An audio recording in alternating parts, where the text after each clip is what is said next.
মায়ের লাশ দেখতে না দেওয়ার জেরে দুপক্ষের সংঘর্ষে ২০ জন আহত হয়েছে। মায়ের মৃত্যুর খবর শুনে কুমিল্লা থেকে বাড়ির উদ্দেশ্যে রওনা হন নুরুল হক। তবে তিনি বাড়িতে আসার আগেই হারুন গ্রুপের সঙ্গে যুক্ত ৪ ভাই মায়ের দাফন সম্পন্ন করেন।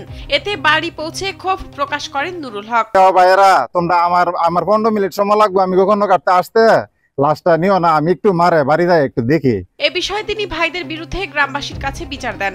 নুরুল হকের অপর ভাই জহিরুল তার সাথে একমত পোষণ করেন। এতেই অন্য ৪ ভাই তাদের সাথে বাগবিতণ্ডায় যুক্ত হন। এক পর্যায়ে তার সংঘর্ষে রূপ নেয় এবং কয়েক গ্রামে ছড়িয়ে পড়ে। মার লাশ নিয়ে 4 ভাই এসে গ্রামওয়ালার সাথে আর 2 ভাই এসে বাড়িওয়ালার সাথে।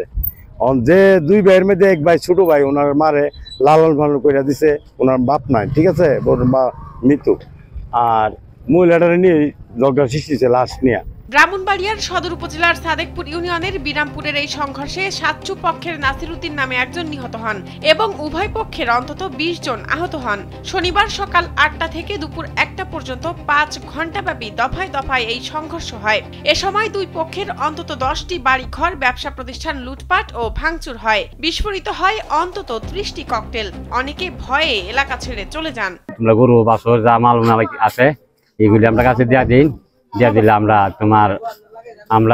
আমরা নিরাপত্তা জায়গা থেকে রেখে দিই। আর এখানে তো আগুন টাগুন লাগাই দিই, সেদিক দিয়ে খুবই গরম।